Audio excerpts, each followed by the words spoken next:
बहुत शुक्रिया शायद मंजूर साहब। इसके बाद मैं दावत खिताब देता हूँ जनाब अमजी यूसुफ साहब, सदर UKPNP यूरोप जोन के वहाँ और मुख्तसर वक्त में अपने ख्यालात का ऐलान करें। जनाब अमजी यूसुफ। मुख्तसर दे दिया आप हो बैठो। Thank you.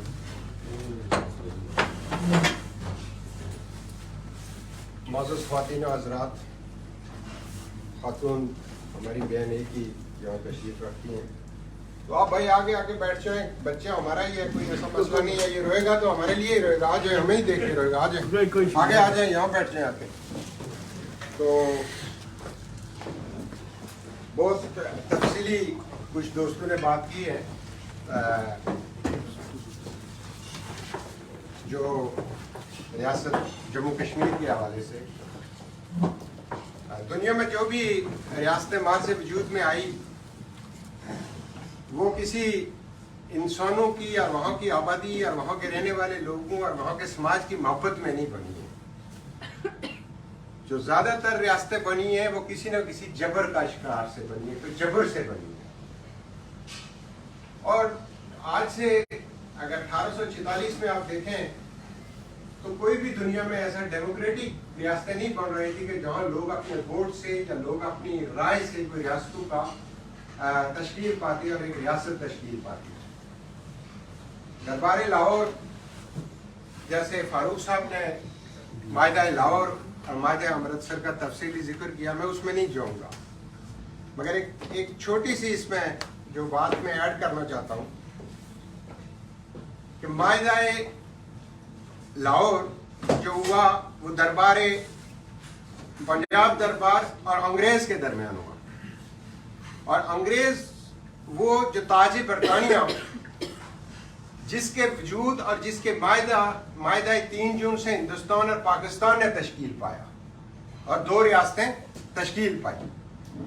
और 500 साढ़े 500 रियासतें वहाँ जिनको ये हक दिया गया कि वो अपने लोगों की विल से या वहाँ के महाराजाओं या उनके हुक्मरानों की विल से वो जो पाकिस्तान में शामिल होना चाहिए या वो हिंदुस्तान में शामिल होना चाहिए। तो मायदा लाहौर बेसिकली दरबारे पंजाब दरबार और अंग्रेज के दरमियान, क्योंकि इसलिए था कि पंजाब दरबार जंग हार गया अंग्रेज से और तावान के तौर पे उसे एक सर्टेन अमाउंट पे करनी थी। मगर जब वो अपनी अमाउंट पे नहीं कर सका तो उस वक्त जो जम्मू के वाली थे महाराजा गुलाब सिंह, उन्होंने अंग्रेज से कहा कि मैं कश्मीरी हूं, क्योंकि जम्मू एक रियासत थी और वो कश्मीर के तारीखी तौर पे हिस्सा कभी न कभी रहा है। तो अगर आप मेरी रियासत को अगर ये इन एरियाज को दें तो मैं आपको जो ये तावाने जंग अदा करूंगा और मुझे एक रियासत और मैं एक रियासत बनाना चाहता हूं।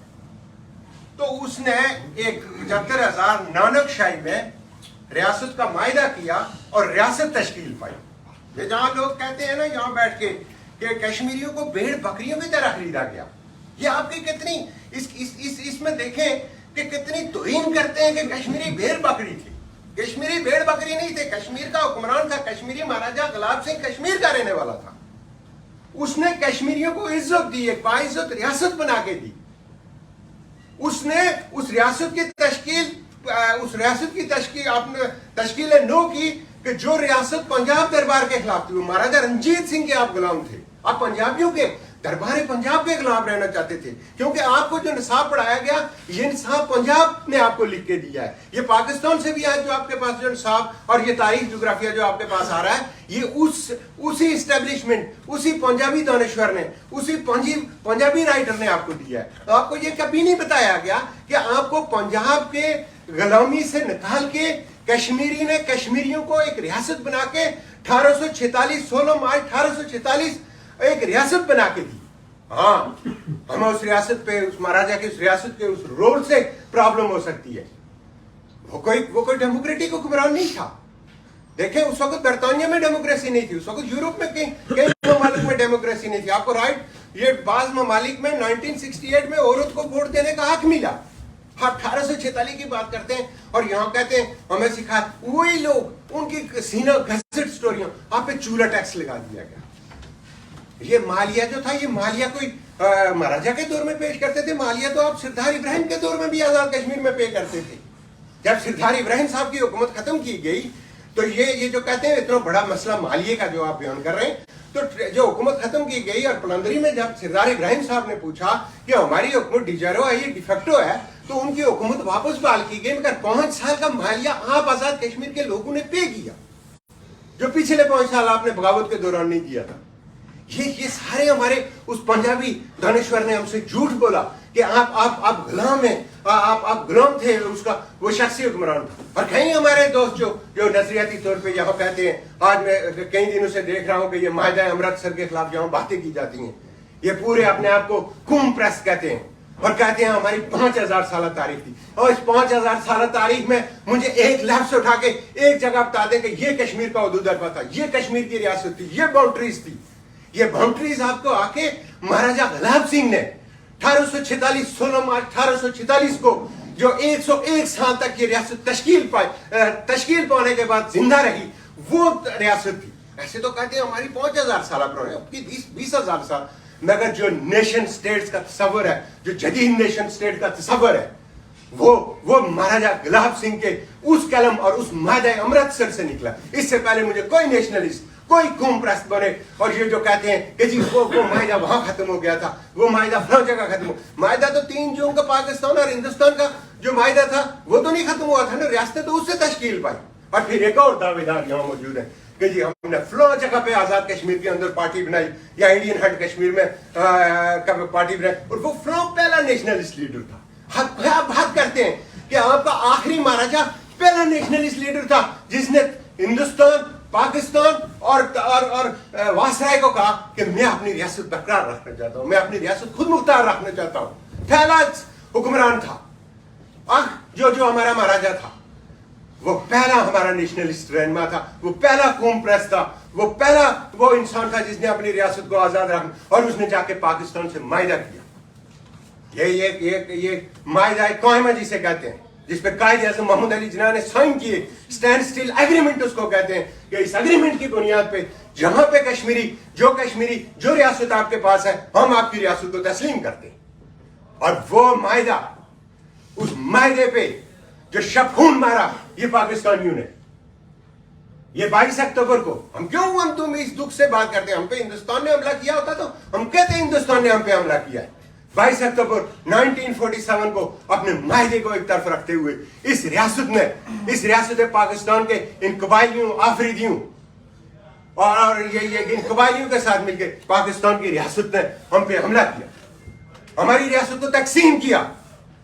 हमें दर बदर जो आज हम यहाँ ठोकरे खाए फिर रहे हैं, आपको कितने इंडियन एंड कश्मीर के यहाँ लोग मिलते हैं, आपको कितने जम्मू के ये लोग मिलते हैं, ये आजाद कश्मीर का लोग आपको कोने कोने में मिलेगा। इस पाकिस्तान की रियासत ने आप लोगों को दरबदर किया, आपके चेहरों पे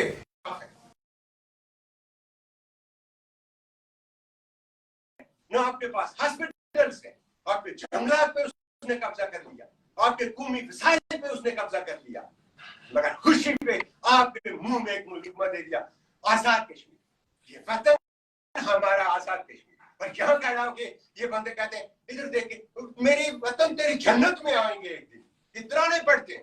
ये जन्नत नहीं है जहां आजाद कश्मीर में खड़े हो, ये उस जन्नत का हिस्सा नहीं है, ये फर्दों से बरी नहीं है, मगर उस तरफ के कश्मीर को हमारे मुंह में लुकमा दे दिया गया कि वो कश्मीर जन्नत है, तुम जन्नत में नहीं रहते। क्योंकि तुम्हें गुलाम रखने के लिए, आप लोगों को, मुझे इसने गुलाम रखने के लिए मेरे नजरियात के साथ साथ मेरे एहसास को, मेरी सोचों को छीन लिया, मुझसे मेरा वतन नहीं छीना, मुझसे मेरा एहसास छीन लिया।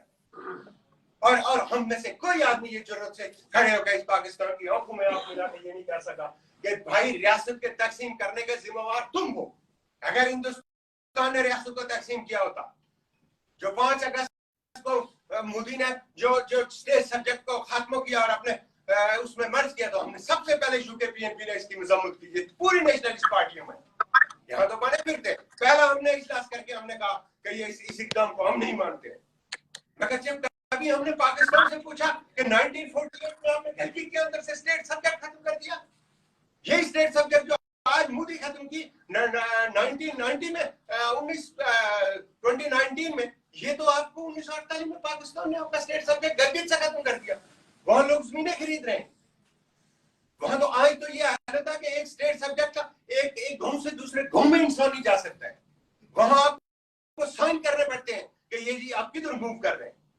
घर की वहां सी पैक और मनसूबे बन रहे हैं। मैं गांव के गलीगीत को कोई नहीं पूछा जा रहा। जैसे आजाद कश्मीर पे आपके दरियाओं को मोड़ दिया गया, आपके वसाइल पे कब्जा कर दिया चाइना के साथ मिलकर। आपसे तो किसी ने ना फारूक अब्दुल से पूछा, ना दूसरे हुक्मरानों से पूछा।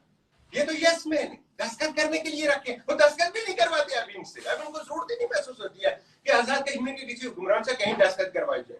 वो तो इसको ये खड़े हो गए कहते हम पीला तनख्वाह सिपाही हैं ये पाकिस्तान के, उस लोगों नजरिए के जो 1971 में ढाका की गलियों में दफन हो गया, ये उसके सिपाही। ये 1971 में वहां से पतलूने बेच के यहाँ आए, जिन्होंने आके यहाँ पे आज वहां की डेमोक्रेटिक और सियासी गुफ्तगू पे कब्जा किया हुआ, ये उनके खिलाफ। ये कश्मीरी कभी गौर से सोचे कि हमारे चेहरों पे मायूसी क्यों है। ये साथ कश्मीर के लोग मायूस दरबदर, 5 वहां डूब गए, तुर्की के साहिलों पे, लीबिया के साहिलों पे डूब रहे हैं, भाग रहे हैं लोग। किसी ने क्राउन सीने से लगाया हुआ, किसी ने बच्चा सीने से लगाया हुआ है। वहां से उस रियासत से लोग भाग रहे हैं। आपने कभी देखा ऐसे लोग ऐसी जगह से भागते हैं? भाग रहे हैं लोग। खौफ का शिकार है। खौफ किसका है? रिस्क का खौफ, रहने का खौफ, बच्चे की मुस्तकबिल का खौफ, तालीम का खौफ, और वो वहां मौजूद नहीं। और हम खुशी से कहते हैं कि हमें वो रियासत की 1846 को तो महाराजा ने बनाई थी और वो बड़ा जालिम हुक्मरान था। भाई जुल्म तो अब आप पे हो रहे हैं। उसने तो आपको स्टेट सब्जेक्ट दिया, आपको बाशिंदा रियासत कुछ नहीं, बाशिंदा रियासत जम्मू कश्मीर आपको गले में वो दिया जो हिंदुस्तान के गले में था, जो पाकिस्तान के गले में था। आपको एक A1 सिटीजन दिया, दुनिया की नेशन स्टेट और इंटरनेशनल आपके इसमें। खुशी से हम आज गम से एक दूसरे से बातें करते हैं। किस तकलीफ और किस कर्ब से हम लोग गुजर रहे हैं। कभी हमने एक का झंडा उठाया दूसरे के नारे, दूसरे का झंडा उठाया दूसरे का नारे, और इस रियासत में वहां के कश्मीरियों के साथ जुल्म शुरू कर दिया। 13 मई को दिन दहाड़े आरिफ शाह को शहीद कर दिया गया बगैर किसी वजह की। इसके पास कश्मीरी बैठते हैं, वहां जम्मू के लोग आके इससे बैठते हैं, वहां रियासत के मुख्तलिफ हिस्सों से उसको दिन दहाड़े मार दिया। और 10 साल हो गए, कोई FIR मौजूद नहीं, कोई चीज मौजूद नहीं। अली मुर्तजा को कोटली में मार दिया गया। शौकत अली कश्मीरी को 20 साल से जिलाद वतन कर दिया गया। उसका पूरा खानदान, पीछे उसके माँ बाप बहन भाई सब कुछ खत्म हो गया, मगर उसको आज तक वतन में जाने की इजाजत नहीं है। आपके हकूक के लिए लड़ते हुए वहां से उसको जिला वतन कर दिया गया। वहां उसका जुर्म यह था कि वो गलगीत वालों से भी मिलता था। उसका जुर्म यह था कि वो नस्ली बुनियादों पर कहता था कि ये गलत हो रहा है। उसका जुर्म यह था कि वो अपने हुकूक की बात करता था। उसे जिला वतन कर दिया गया। आपके सामने 20 साल आपके दोस्त हैं, यहाँ पे आते कभी देखा कि तनाई में मिले तो उसका दिल हमसे से रोते। मगर क्या है कि हम उस जदोजहद में, हमारी पार्टी उस जदोजहद में है कि जहां हम ये कहते हैं कि ये गलत है, जहां भी गलत हो रहा होगा हम कहेंगे गलत है। वो पाकिस्तान गलत करेगा, वो हिंदुस्तान गलत करेगा। मगर हम जिसके कब्जे में है, जिसने हमारी गर्दन पे पांव रखा हुआ है, हम उसके खिलाफ बात नहीं करें। मगर जो वो दूर शीशे के उस पार नजर आ रहा है, हम कहें तुम्हें आगे नहीं छोड़ेंगे, तुमसे आजादी लेंगे। यार खुदा के लिए इन आजादियों से बचो। अपने नजरियात को, अपने अकायद को, अपनी हर चीज को हमेशा दुरुस्त सिमत में रखना चाहिए हमें। हम सब लोगों को, ये नहीं कि कोई एक लोग, सब लोगों को। ये आजाद कश्मीर के लोग सबसे बेहतरीन गुलाम है, ये याद रखना। इसलिए मैं दोस्तों हमेशा कहता हूं कि ये जो आजाद कश्मीर के लोग जो दुनिया में दर बदर फिर रहे हैं, ये डायस्पोरा, इसके पास बहुत ताकत मौजूद है, इसके पास बहुत सलाहियत मौजूद है। इसको आपस में इकट्ठे होकर ये पाकिस्तान की रियासत को आप आजादी या इनको ये जो सेल्फ डिटर्मिनेशन का ये डो है ना, इनके पीछे नहीं हमने जाना है। ये हमें वहां के लोगों को बुनियादी सहूलतें फराहम करें, वहां के रहने वाले लोगों के रहने के लिए वहां बेहतर हालात पैदा हो। हम ये कर सकते हैं, हम आजादी के लिए भी काम कर सकते हैं। मगर ये इस डायस्पोरा को जो दुनिया में, जो यूरोप में जगह जगह रह रहा है, उसको अपने नजरियात की दुरुस्ती के साथ साथ इसको इन पे काम करना चाहिए, ताकि हम उस रियासत के उन लोगों को, हम तो तंगी काट रहे हैं, हम वतन से जिला वतन है। किसी की मां मर जाती है, घर पहुंच सकता है, यहाँ से नहीं पहुंच सकते। आपका भाई मर गया, आप पहुंच सकते, कोई नहीं पहुंच सकता। आपने आपकी मजबूरी यही है कि आप कहीं नहीं पहुंच सकते। इसलिए आप लोगों को इतनी कुर्बानी देने के बाद अपना सच बोलने के लिए आपको खड़े होना चाहिए कि हमारी रियासत में ये प्रॉब्लम्स हैं और हमारी रियासत की प्रॉब्लम्स इस रियासत से जुड़ी हुई है, जिसने हमारे वसाइल पे कब्जा किया हुआ है, जिसने हमारी गर्दन पे पाँव रखे हुए हैं। एंड इस रियासत को इसकी रियासत से हमने पाँव भी निकालना है और हम इनसे आजादी भी लेनी है। और इनसे आजादी जब लेंगे तो रीयूनाइटेड आपकी ये मुकद्दर होगा, आप दोस्तों की जदोजहद का। और डायस्पोरा आप वो लोग हैं कि जो वतन बना सकते हैं और आपके अंदर ये सलाहियत है। तो मैं तमाम दोस्तों का, स्पेशली यहाँ महमूद कश्मीरी साहब जो हमारे चेयरमैन JKN है, ये जनाब सरदार तारक साहब जो सदर है हमारे यूके चैप्टर के, और नवीद साहब जो लीड्स के, और बाकी दोस्तों ने जिन्होंने इस प्रोग्राम को अरेंज किया। ये एक तारीखी दिन के तौर पे आप लोगों ने बनाया, हमारी पार्टी ने बनाया। ये तारीखी, आप भी तारीखी लोग हैं, उसी तारीख के साथ जुड़ते हैं जो 16 मार्च 1846 को बनी और एक रियासत तश्कील पाई। आप उस रियासत की तश्कील के आज भी वही सिपाही खड़े हैं जो उस रियासत को, जो रियासत बनी थी उसके आज भी सिपाही हैं, और कल भी आप सिपाही रहेंगे। UKPNP हमेशा सच के साथ और इस हकीकत के साथ कि हमारा यूम तासीस हम इसको फख्र से बनाते हैं, और 16 मार्च हमारी रियासत की तश्कील का दिन है। और हम अपने तमाम उन अकाबरीन, उन अहबाब का जिन्होंने रियासत की तश्कील में, जिन्होंने रियासत बनने के अमल में एक तारीखी किरदार अदा किया, वो हम उसको हमारी तरफ से उनको सुर्ख सलाम। Thank you very much. Thank you. बहुत शुक्रिया अमजद साहब। जहल परवरदा कदरे ये निराले कानून